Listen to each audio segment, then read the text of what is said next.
Hey guys, what's going on? Jason here. Welcome back to the channel.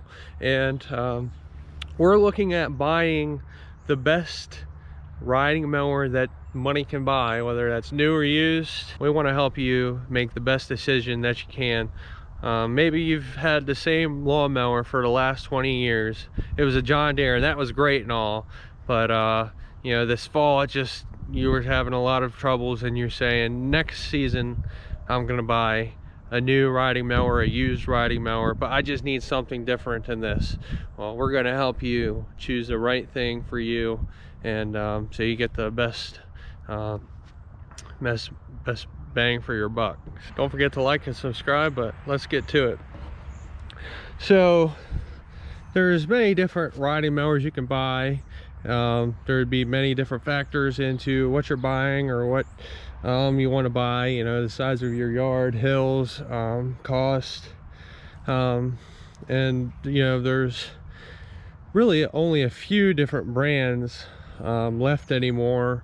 You know, John Deere, Husqvarna, Cub Cadet, just to name a few. Some people are just, you know, John Deere's it. They make the best riding mower. They have for years. They always will.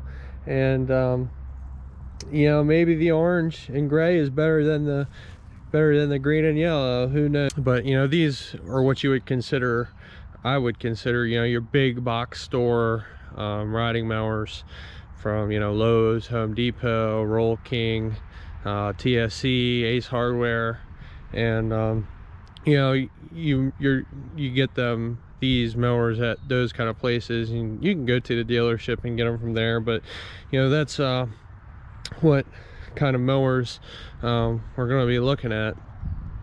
So I'd say there's really three main things that you're going to want to look for while buying a riding mower. And number one would be the engine. Number two would be the transmission, and number three would be the mowing deck. And like I said, there's many other factors into considering about, you know, what kind of mower you're going to buy, whether you need a garden tractor, something with a bigger deck, how much, you know, land you have to cut, the hours, the year, so many things that would go into buying your next mower. But this is a John Deere D140. It's a 2014 model. Now, the first thing I said to look for when you're buying a riding mower is the engine. So this has a 22 horsepower V-twin Briggs engine. Now, if you're going to buy a riding mower, I would highly recommend that you buy something with a V-twin engine. If it's a single cylinder and you want to buy another mower in the next 4 years, go ahead and get it. But I would say buy a V-twin, whether that's a Briggs & Stratton, a Kawasaki, a Kohler, man, even some of them Chinese V-twin engines. I would just, you know, you'd be kicking yourself not to buy one.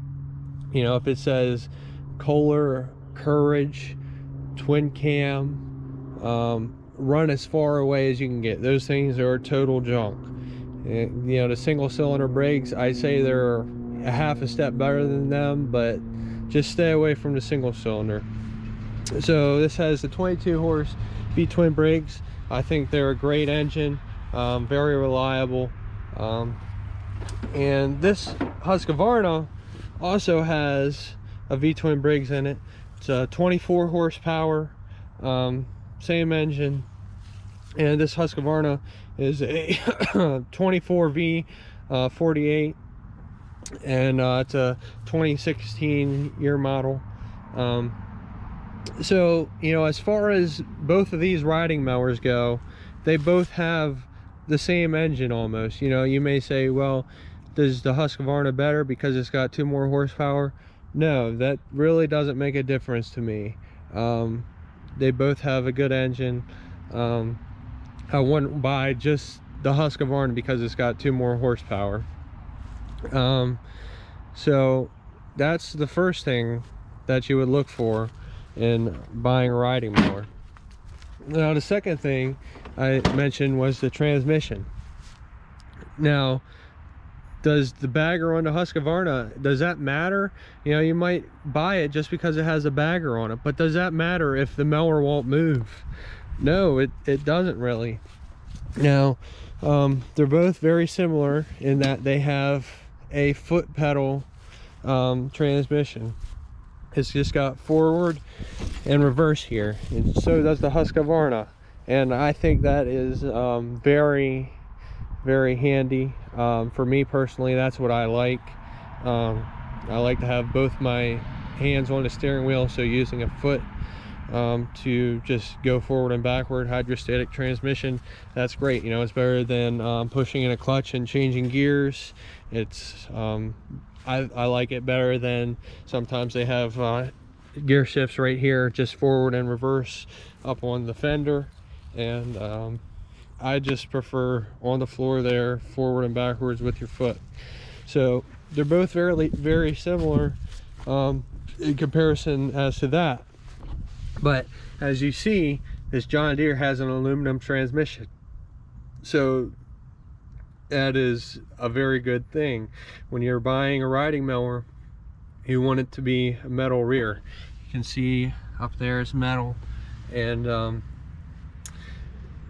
some of these mowers that they're making today, for the last, I don't know, 10 years, they put plastic transmissions in them, and stay away from them because they are complete junk.